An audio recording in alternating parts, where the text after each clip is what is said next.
છે, જો તમે અહીં બેસશો તો મારા સાસુ સસરા ક્યાં બેસશે? સુનિલે તેના વૃદ્ધ પિતા રમેશભાઈનો હાથ પકડીને ખુરશી પરથી ઊભા કરતા કહ્યું. થાકેલા રમેશભાઈ બોલ્યા, બેટા, તે જ કહ્યું હતું કે આજે તારી લગ્નની વર્ષગાંઠ છે, તો બધા બહાર જમવા જઈશું. શું તું મને અહીં મારું અપમાન કરવા લાવ્યો છે? સુનિલે રમેશભાઈને આંખો બતાવીને ધીમા અવાજે કહ્યું, બંધ કરો તમારી આ બકવાસ.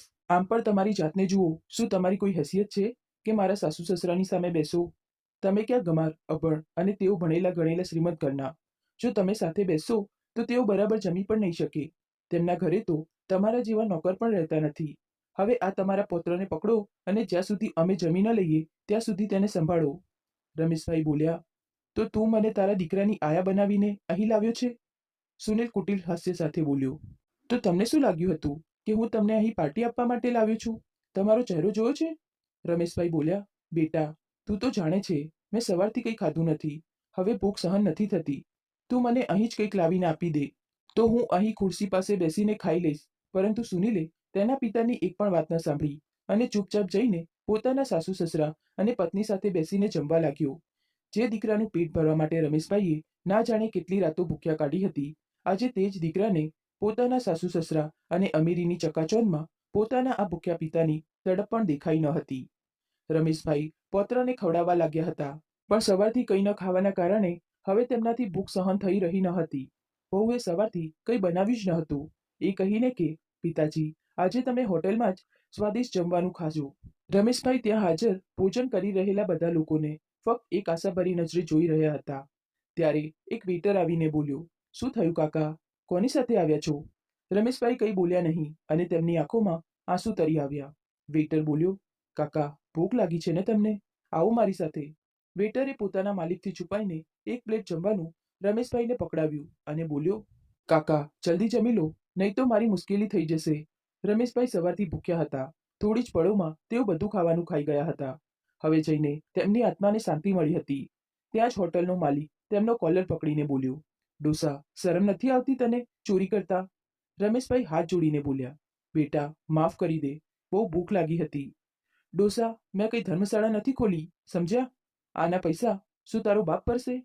રમેશભાઈ બોલ્યા, બેટા, હું તારા પૈસા અપાવી દઈશ. મારો દીકરો ત્યાં બધાની સાથે જમી રહ્યો છે. રમેશભાઈ દીકરા પાસે પૈસા લેવા પહોંચ્યા તો દીકરો બધાની સામે તેમને ધક્કો મારતા બોલ્યો, હું આ ભિખારીને નથી ઓળખતો. ખબર નહીં ક્યાંથી આવી જાય છે. દીકરાની વાત સાંભળીને રમેશભાઈની આંખોમાં આંસુ આવી ગયા. તેઓ આશાભરી આંખોથી દીકરાને જોતા રહ્યા. પરંતુ દીકરો પોતાના સાસુ સસરા અને પત્ની સાથે કારમાં બેસીને ઘર માટે નીકળી ગયો. તે હોટલનો માલિક બોલ્યો, આ ડોસાએ જે ભૂલ કરી છે તેના વળતરમાં તેનાથી બધા વાસણો સાફ કરાવો. રમેશભાઈએ ભીની આંખોથી બધાના એઠા વાસણો ભેગા કર્યા અને તેમને સાફ કરવા લાગ્યા. આજે વારંવાર તેમની આંખો ભીની થઈ રહી હતી. ત્યારે તે વેટર તેમની પાસે આવીને બોલ્યો, લાવો કાકા, હું કરી દઉં છું. મને માફ કરી દેજો. હું માલિક સામે કંઈ બોલી શક્યો નહીં. રમેશભાઈ ભીની આંખોથી બોલ્યા, બેટા, તું કેમ માફી માંગી રહ્યો છે?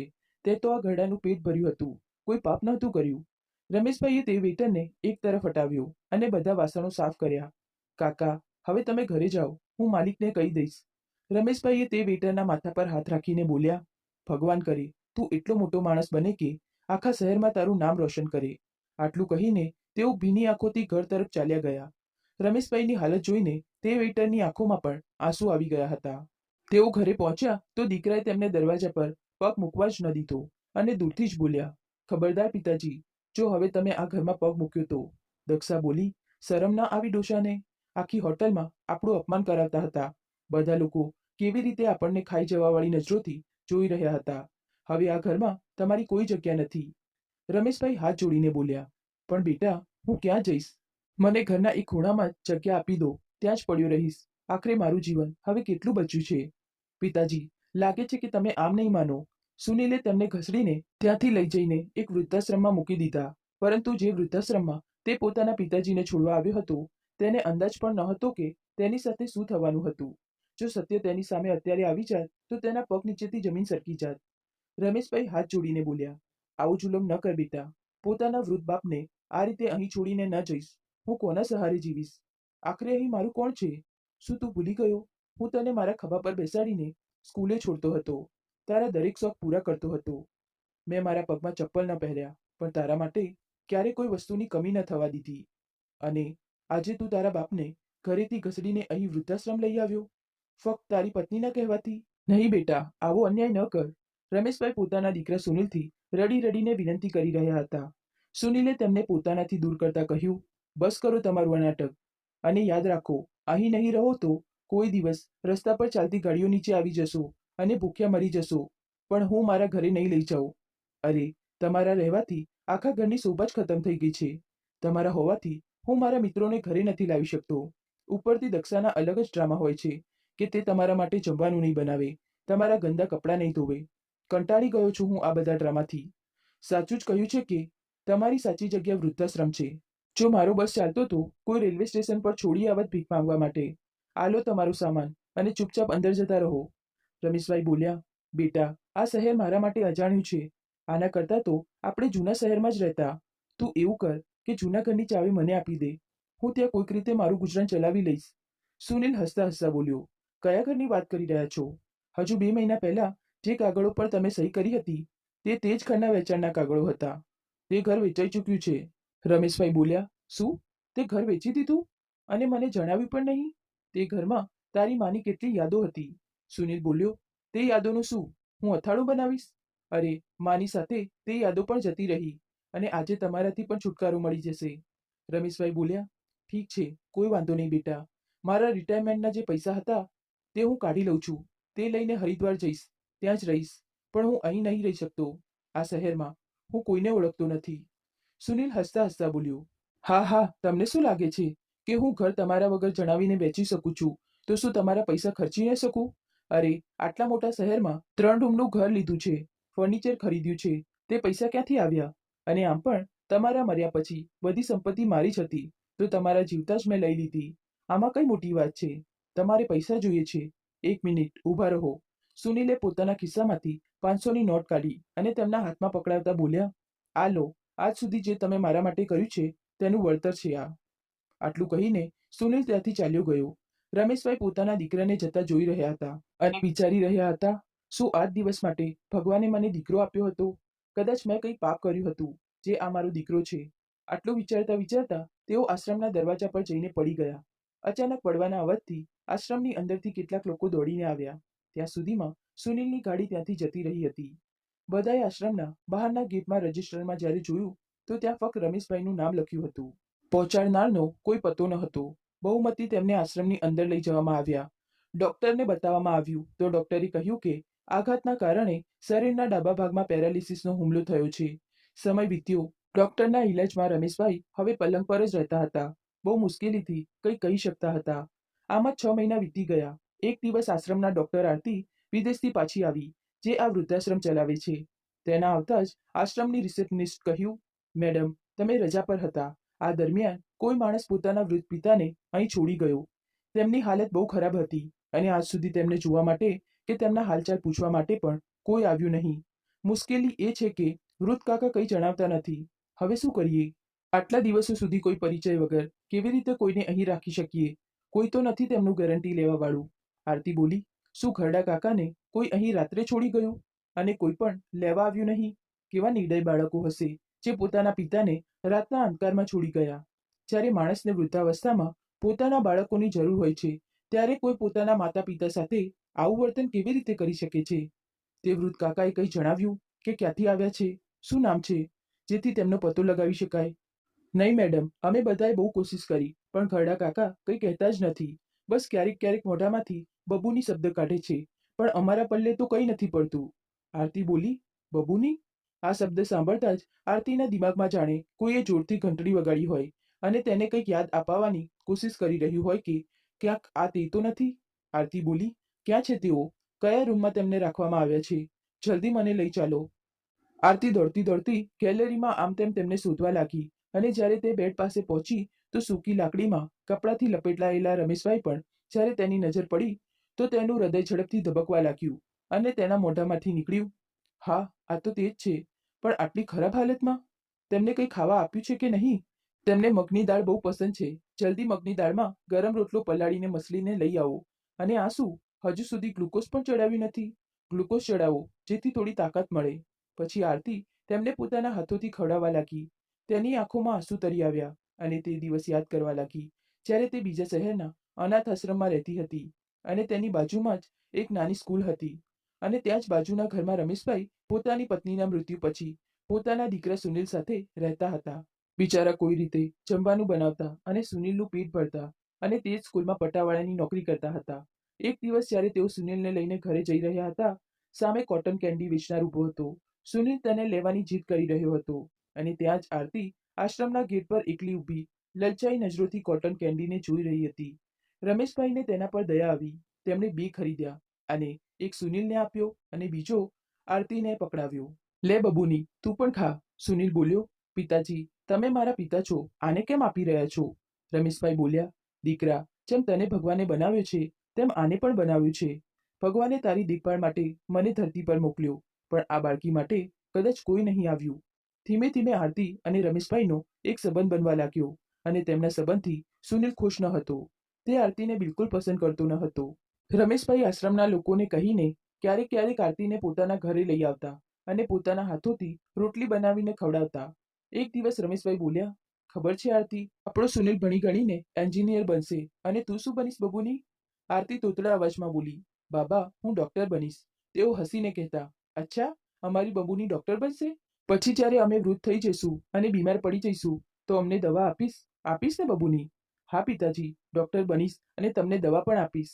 પણ હું ડોક્ટર કેવી રીતે બનીશ? રમેશભાઈ તેના માથા પર હાથ ફેરવતા અને કહેતા, બેટા, તું ખૂબ મહેનત કરીશ અને તારા ક્લાસમાં પહેલા આવીશ તો જરૂર ડોક્ટર બનીશ. તું ડોક્ટર બનજે અને સુનિલ એન્જિનિયર બનશે. પછી તું મને દવા આપજે અને સુનિલ મારી દેખભાળ કરશે. નહીં પિતાજી, તમે આને વધારે પ્રેમ કરો છો, તો આજ તમારી દેખભાળ કરશે, સુનિલ ગુસ્સામાં કહીને પગ પછાડવા લાગ્યો. રમેશભાઈ તેને પ્રેમથી સમજાવવા લાગ્યા. આખરે તે પણ એક બાળક જ હતો. ધીમે ધીમે સમય વીતવા લાગ્યો. દિવસે દિવસે આરતી હોશિયાર થતી રહી. દર વર્ષે પોતાના ક્લાસમાં પહેલી આવવા લાગી અને શિક્ષકોની શાબાશી મળવાથી તેનો ઉત્સાહ વધતો ગયો અને એક દિવસ ડોક્ટર માટે તેની પસંદગી થઈ ગઈ. તે બીજા શહેરમાં ભણવા માટે જવા લાગી.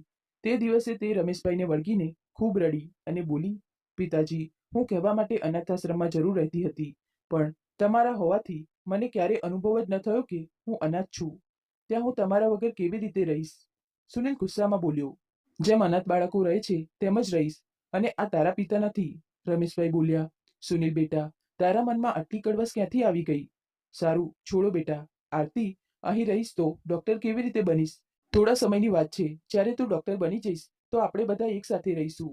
ભીની આંખોથી આરતીએ પિતાજીથી વિદાય લીધી. ડોક્ટરના અભ્યાસમાં એટલી વ્યસ્ત થઈ ગઈ કે ત્યાં આવવા જવાનું તેનું ઓછું થઈ ગયું. જોત જોતામાં 4-5 વર્ષ વીતી ગયા. એક દિવસ તેને ખબર પડી કે સુનિલ તે ઘર ખાલી કરીને પિતાજી સાથે ગામ ચાલ્યો ગયો, તો તેને બહુ આઘાત લાગ્યો.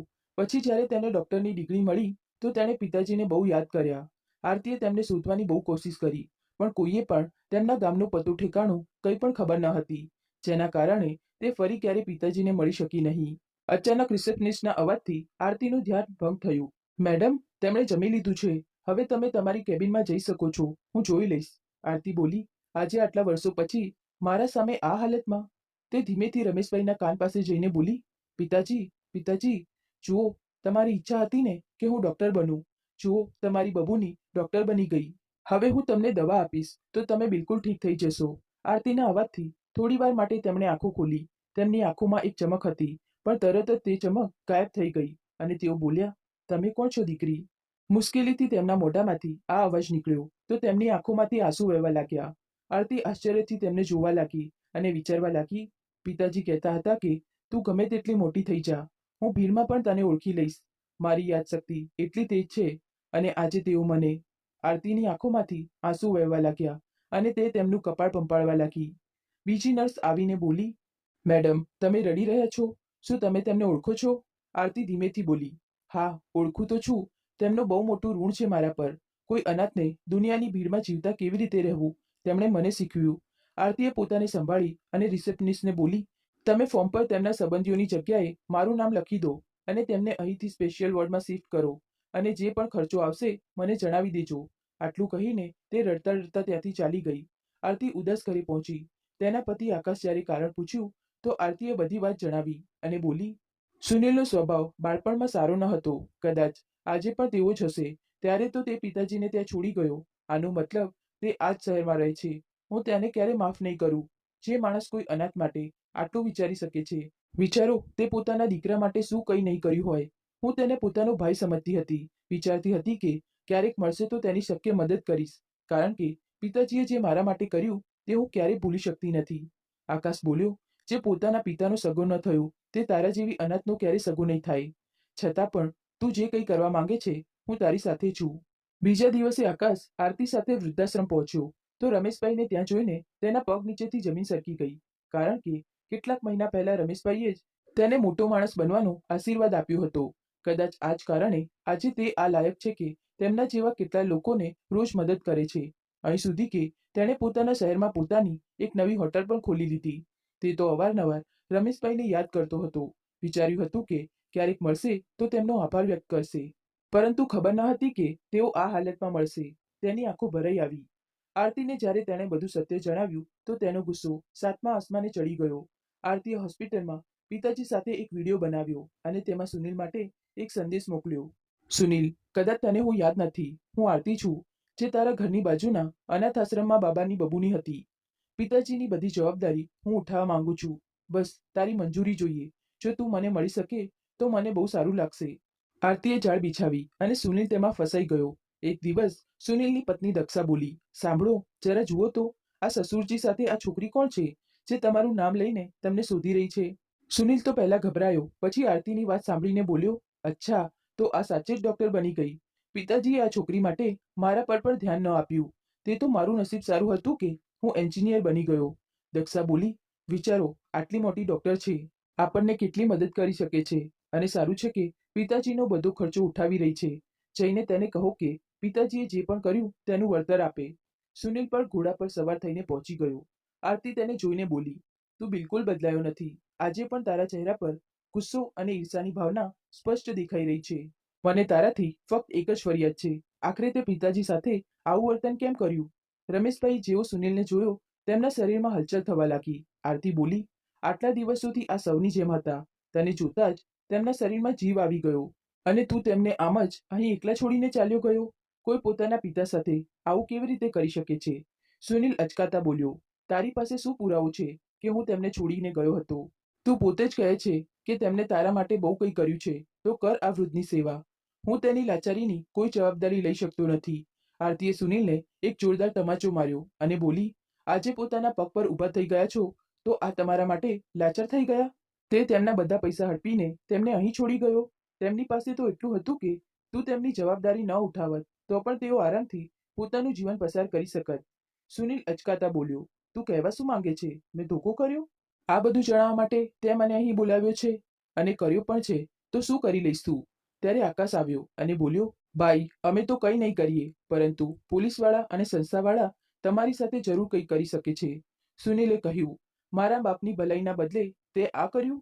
આરતી બોલી, હું તને અહીં પિતાજીની જવાબદારી લેવા માટે નહોતી બોલાવતી, બસ એ જણાવવા માટે બોલાવી રહી હતી કે આજે તું તારા માતા પિતા સાથે ખોટું કર્યું છે, કાલે તારો દીકરો પણ તારી સાથે કરશે, કારણ કે તે અને આખી દુનિયા તને જોઈ રહી છે. સુનિલે પાછળ ફરીને જોયું તો મીડિયાવાળા સુનિલને લાઈવ વિડીયો ટીવી પર બતાવી રહ્યા હતા. સુનિલે તરત જ પોતાનો ચહેરો છુપાવી લીધો. આરતી બોલી, આખરે બાળકો એવા કર્મ કેમ કરે છે કે તેમને દુનિયાની સામે ચહેરો અને પોતાનું નામ છુપાવવાની જરૂર પડે? અરે, તમે શું જાણો માતા પિતા હોવું શું હોય છે? અમારા જેવા અનાથોને પૂછો જે તલસે છે. અમારું પણ કોઈ પોતાનું હોત, કોઈની સાથે કંઈ સંબંધ હોત. આરતીના શબ્દો સુનિલના હૃદયને ચીરતા તેના નજરોને નીચે ઝુકાવી રહ્યા હતા. તે બોલી, હું બસ આ સંદેશ આપવા માંગતી હતી કે આજે તું તારા માતા પિતાનો સગો ન થયો તો તારું પણ કોઈ નહીં થાય, કારણ કે જે પોતાના માતા પિતાનો સગો ન થયો તે પત્ની, સાસુ, સસરા અને દીકરાનો સગો કેવી રીતે હોઈ શકે? આરતીએ પોલીસ સામે રમેશભાઈની દેખભાળની જવાબદારી ઉઠાવી અને સુનિલને દરેક સંબંધથી આઝાદ કરી દીધો. પિતા સાથે છેતરપિંડી કરવાના કારણે પોલીસ સુનિલને ઉપાડીને લઈ ગઈ. લગભગ 6 મહિના પછી જ્યારે સુનિલ ઘરે પાછો આવ્યો તો અઠવાડિયાઓ સુધી સૂઈ ન શક્યો. તેણે પોતાના પિતાની બધી સંપત્તિ વૃદ્ધાશ્રમના નામે કરવાનો નિર્ણય કર્યો. દક્ષાએ બહુ હંગામો કર્યો. લડાઈ ઝઘડા પછી પણ સુનિલ પોતાના નિર્ણય પર ટકી રહ્યો, એ કહીને કે હું મારા પાપોનું પ્રાયશ્ચિત કરીશ અને હું નથી ઈચ્છતો કે મારા વૃદ્ધાવસ્થામાં મારો દીકરો પણ મને કોઈ વૃદ્ધાશ્રમમાં છોડી આવે. પિતાજી, તમે મને ઓળખી? હું તમારી બબુની. રમેશભાઈ બોલ્યા, મારી બબુની ડોક્ટર બની જ ગઈ. પાસે ઉભેલો આકાશ પણ બોલ્યો, પિતાજી, તમે મને ઓળખ્યો? તમારા આશીર્વાદના કારણે આજે હું બહુ મોટી હોટલનો માલિક છું અને તમે જાણો છો તે હોટલનું નામ મેં રમેશ હોટલ રાખ્યું છે, જે તમારા નામથી ઓળખાય છે. રમેશભાઈ સ્મિત કરીને બોલ્યા, બેટા આમ જ પ્રગતિ કરો. મારા આશીર્વાદ હંમેશા તમારા બંનેની સાથે છે. બબુની, મને પાણી પીવડાવી દે. જેવી આરતીએ તેમને પાણી પીવડાવ્યું અને પોતાનો હાથ તેમના છાતી પર રાખ્યો, તેમણે હંમેશા માટે પોતાની આંખો બંધ કરી લીધી, જાણે ન્યાયની રાહ જોઈ રહ્યા હતા. તે દિવસે આરતી ખૂબ રડી અને એક જ વાત કહેતી હતી, આજે હું અનાથ થઈ ગઈ. આખી દુનિયામાં કેટલાય પિતા હતા, પણ આજે તેઓ જતા રહ્યા અને મને અનાથ કરી ગયા. આકાશે સુનિલને રમેશભાઈના સમાચાર આપ્યા અને અંતિમ સંસ્કારની તૈયારીઓ શરૂ થવા લાગી. જ્યારે મુખાગ્નિ આપવાનો વારો આવ્યો તો સુનિલ આરતી તરફ વધતા બોલ્યો, આ અધિકાર આરતીનો છે. અસલમાં તે જ પિતાજીની દીકરી છે. તે દિવસે આરતીને લાગ્યું કે તે અનાથ ન હતી. આશા રાખું છું કે તમને વાર્તા પસંદ આવી હશે. જો વાર્તા પસંદ આવે તો વિડીયો લાઈક કરજો. જો ચેનલ પર પહેલી વાર આવ્યા છો તો સબસ્ક્રાઇબ કરીને